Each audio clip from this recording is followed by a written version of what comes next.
Hello everyone, welcome back to Talking History. Thank you so much for joining me today. I hope you all keeping well. If you are new here, hi, you're very welcome. My name's Liz. I'm not an historian. I'm just someone who's extremely passionate about history and I love to share all of that with you. Also, could I ask that you hit that subscribe button and the notification bell so you don't miss any future uploads. So, last week was part 2 of Richard I. Today is part 3 of Richard I and his battle for the Holy Land. So please do, if you haven't seen the first 2, go ahead and watch those first, then join me in a minute so you know exactly where you are. And let's get going.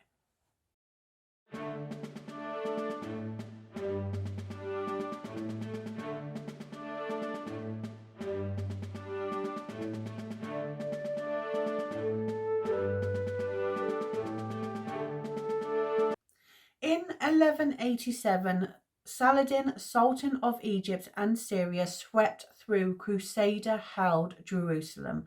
There he smashed its huge army, captured the king, snatched the holy relic of the true cross, besieged and conquered Jerusalem's city, going on to take half the major part settlements that included Acre, the most important trade and city on the Mediterranean coast. That was the start of the Third Crusade, led by 2 of the hardest hitters that Europe had to offer, King Richard the Lionheart and Philip Augustus. Now, it wasn't just England and France that went to Acre before the king's bands of crusaders had been arriving from across the Christian world, including both men and women, experienced warriors and willing pilgrims. Now, one particular pilgrim story gives us an idea of just how intense the fighting was. She was an ordinary woman in the Crusader army. The woman wasn't named by the chroniclers of the time, which unfortunately was actually quite common, but she left a big impression. Shortly after King Philip arrived at Acre, before Richard's arrival, there was a strong push from the Crusaders to punch a hole in Acre's massive defensive walls. Now, Philip's army had built a massive stone-throwing catapult, who they nicknamed Bad Neighbour, and they used it along with other contraptions to attack Acre. At the same time, pilgrims and soldiers are trying to get close enough to the walls to attach grappling hooks and rope ladders to climb up. But to do that, first they had to fill in a big defensive ditch that had been dug around the walls. Everything and anything was thrown in, everything they can find, from wood, mud, rubble, everything, in order to construct a makeshift bridge. And in the midst of all of that is our unidentified female. Now, she's busy doing her bit. She's running back and forth, collecting earth and throwing it into the ditch to fill it in. Now, at one point, whilst filling in the ditch, she gets a little too close to the walls, and a crossbowman who's hiding in the battlement notices her and fires at her, as reported by one of the chroniclers, quote, "A sniper shot her with a crossbow bolt and she fell to the ground. As she lay groaning with the violence of her pain, her husband and many others came running to her side. In a weak voice, she begged them for a favour. That favour was that she said she knew she was going to die. But instead of a burial, she wanted them to use her body to help fill up the ditch around Acre. So I can feel I've achieved something," she said. And that's exactly what they did. When Richard arrived outside Acre in 1191, there's a massive commotion amongst the Crusaders outside the city walls. Richard, the saviour of the world, is here. But within days of arriving, both he and Philip fall ill with a mysterious illness that makes their hair and nails fall out. When Saladin hears of their illness, he sends them gift baskets of fruit.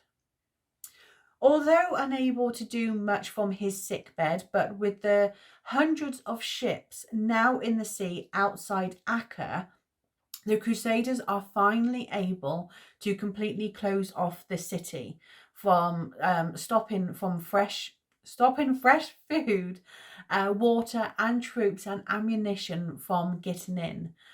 By the middle of July, sections of Acre's mighty walls came crushing down by miners digging tunnels under the wall.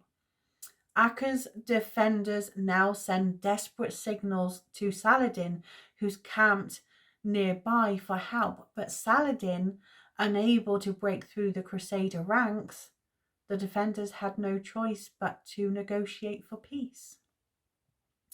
Both Richard and Philip, who's now fully recovered from their mysterious illness, demand for the release of thousands of Christian prisoners who had been taken during the fighting over the last few years.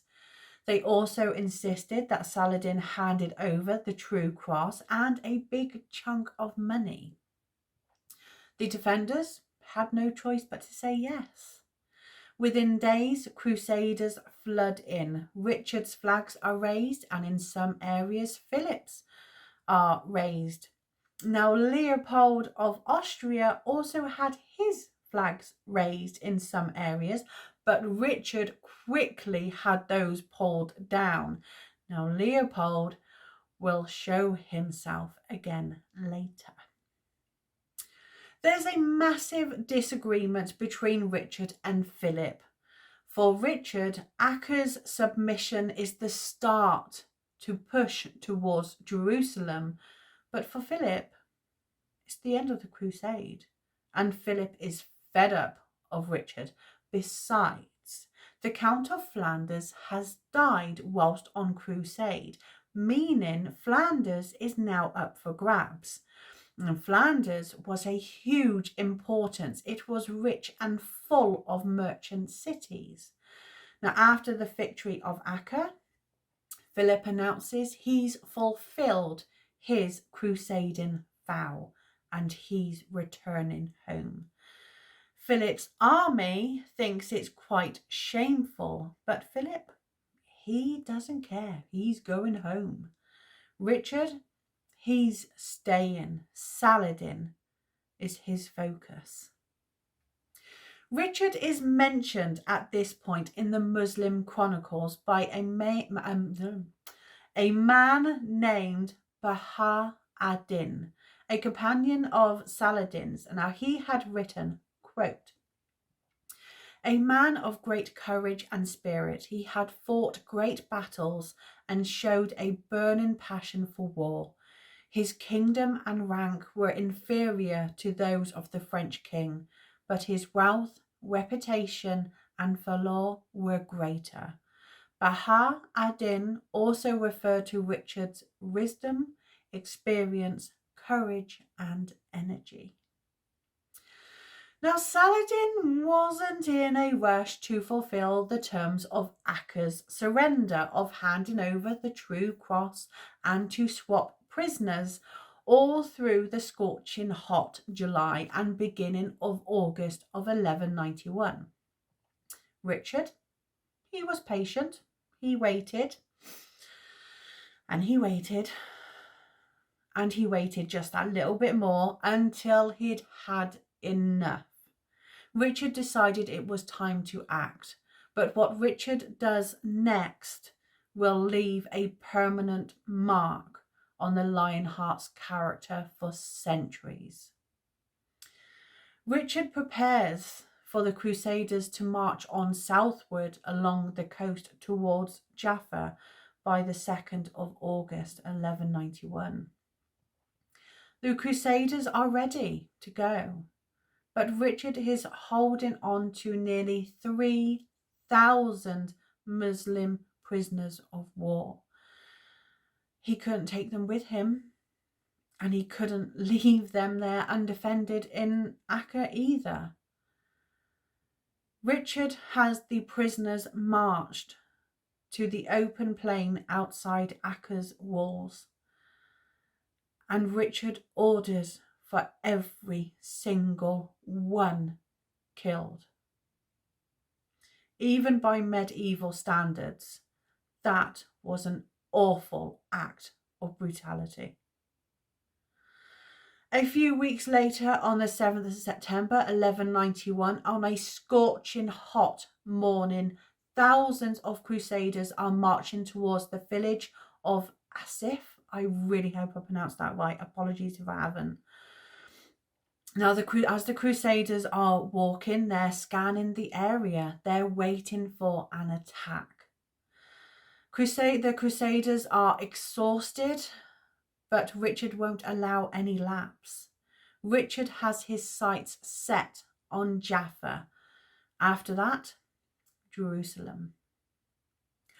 For the past couple of weeks, it's been really tough. It's been so hot. Richard can only get his men walking in the morning for only a few hours at a time before heat exhaustion and dehydration kicks in. And to top it off, Saladin's army has been following them every step of the way. Richard orders for his men to stay in tight together in their regiments. There's 12 regiments altogether, with knights and foot soldiers and crossbowmen. Now at night, when they're trying to sleep, they're attacked by giant tarantulas. I'm going to let you in a second. I'm going to let you know a little something about me. There are two things I am absolutely terrified of. One is spiders. I friggin' hate them. I am terrified of them. And two is clowns. There you go. So, yeah. Nope. Can't do with spiders. And sometimes someone would become supper for the crocodiles lurking in the river. So Richard and his men made it most of the way to Jaffa when Richard's spies came into the camp with terrible news. Saladin is preparing his whole army for an all-out attack, and his army has grown in numbers. At dawn, Richard has his army break camp, form into their regiments, and start moving, ordering that they fight as they march to avoid being pinned down with the sea on their backs. Richard gave the Templars and Hospitallers the key positions. The weaker forces and the supplies are at the back. Then they wait. Richard's most important instruction to his men is that they hold their formation and wait. No matter what Saladin's first wave of attack throws at them, when Richard feels the time is right, they'll hear 6 blasts of a trumpet. Then all the knights in the Crusader army will charge as one. Saladin's heavily numbered army strikes, and Richard's knights and Templars know what they are to do. Wait. Wait for those 6 blasts of the counterattack. But there's some who begin to wobble, and they charge before the signal is given. If the rest of Richard's army follows, they'll be slaughtered. But surprisingly, everyone else holds back, resisting that urge to charge. Eventually, the 6th blast of the trumpet comes, and the Crusaders' counter-attack begins. Richard's plan works perfectly. In 3 charges, the Crusaders cause chaos among Saladin's men, battering their formation, making them panic, and finally sending them running. Now, Richard He's in the thick of it. He's fighting. He's leading his men. Quote, "The king, the fierce, the extraordinary king, cut down the Turks in every direction, and none could escape the force of his arm, for wherever he turned, brandishing his sword, he carved a wide path for himself, cutting them down like a reaper with his sickle." Thousands of Saladin's men are killed and thousands run through Crusaders. The Crusaders are free to march to Jaffa and claim it in days. Saladin is not used to losing. He starts sending troops from other cities to head to Jerusalem to defend it. And now, as much as Richard wants to take Jerusalem, he knows he can't keep the fighting up forever, and he wouldn't be able to keep getting the better of Saladin. So surprisingly, Richard begins some subtle negotiations over a fancy diplomatic dinner. Saladin, though, he isn't there. His brother goes. Al-Ladil, I really hope I pronounced that right, whose nickname, Saith al-Dil, I really hope I said that right as well, which meant sword of the faith. Now that the negotiations begin, and Richard makes a suggestion that Al-Ladil marries his recently rescued little sister Joan, or sometimes known as Joanna, and they can rule Jerusalem together. There's only one problem. Joan completely and utterly refuses. No, not going to happen. Not having it. Nope. The peace deals fall flat. Richard will march onto Jerusalem December 1191. Richard and his men march from Jaffa to Jerusalem. Now, December isn't the best time to be marching. There is strong winds and heavy rain. Food is going rotten and animals are dying from exposure. Saladin's army is still strong and bigger than Richard's. Richard urges his men forward, but the closer they get, the more realistic things become. The city is full of defenders, and Saladin has made things very clear. The next fight will be a fight to the death. Morale is low, and Richard's most trusted advisors urge him to turn back. Richard reluctantly agrees. The new year of 1192, things start to get really complicated. The political side of things is getting very messy. Now, there's a vacancy for the King of Jerusalem. King Guy was in place before, and King Guy was a French nobleman from Aquitaine, and he'd acquired the title when he married Richard's cousin Sibylla. Now, Sibylla has died. Now, in Jerusalem, things work by the barons of the Crusader kingdom getting to vote for their favourite candidate. Now, Guy puts his name forward for the election, but he wasn't really supported, as it was Guy who'd lost Jerusalem to Saladin in the first place. In April 1192, Guy is crushed by his rival Conrad of Montferrat in the election. But not long after the election is held, Conrad is brutally murdered in Acre by members of the Assassins, a secret sect of mountain dwellers who were professional killers. Rumors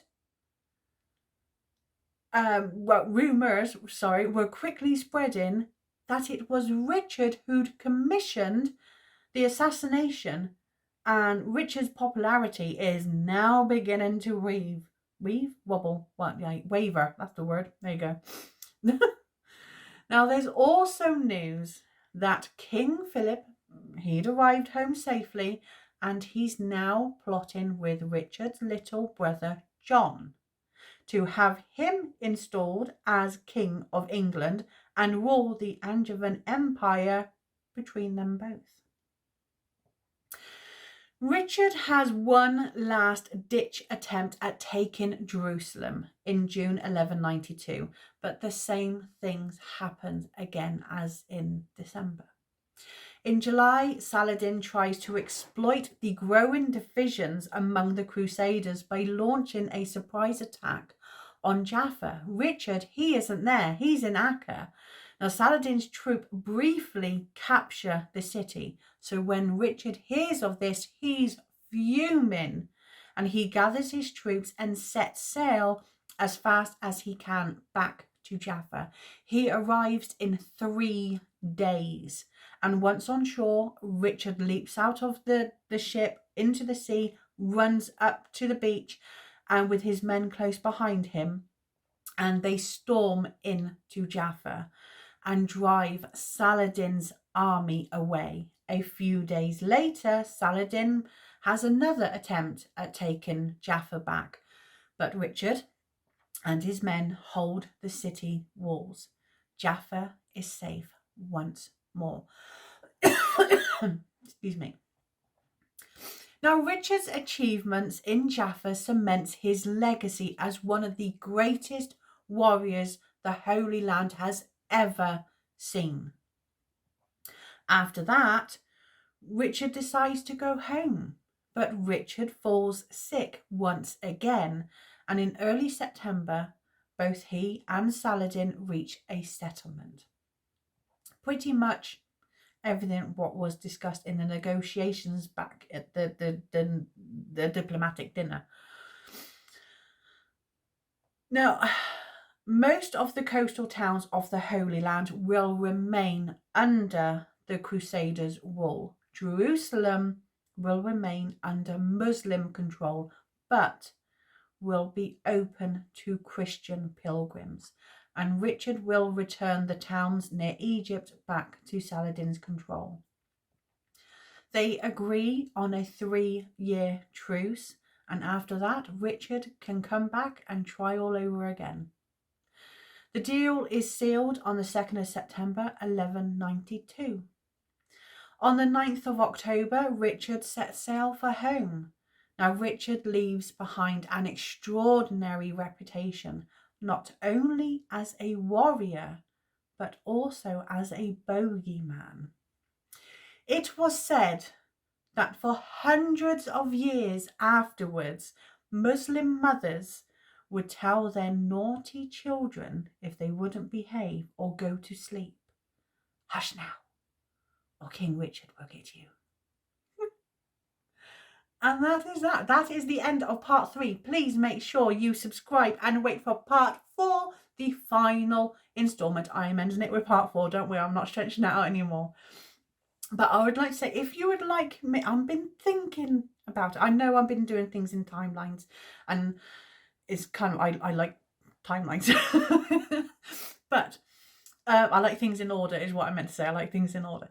But I was thinking I would like to do the stories of Robin Hood. Obviously, the stories of Robin Hood come with Richard and John, and so I would love to do that. How the stories come, where the legends, the legends of Robin Hood come from, where all of that comes from. I would like to do a video on that. If you are interested, please do leave your comments down below. Also, would you like me to do a video on the assassins? As that's something I know very little about, and I would be really I'd be quite interested actually to do some research on that. That would be quite an interesting video, I think. So if you'd like me to do that, please do give this video a big thumbs up, thumbs up, and leave your comments down below. I do love reading them, and I'm sorry if I don't get back to all of them, but I do love reading them when I can, and when I know there's a comment there, because I don't always get told there's one there by YouTube. But anyway, I'm rambling. I'm going to stop. But thank you so much for watching. Please do give this video a big thumbs up and subscribe and like, and just keep being bloody amazing, because you're all wonderful. So thank you so, so, so much. And I will see you all next time. Be good. Take care. See you soon. Bye. Oh, King Richard will get you.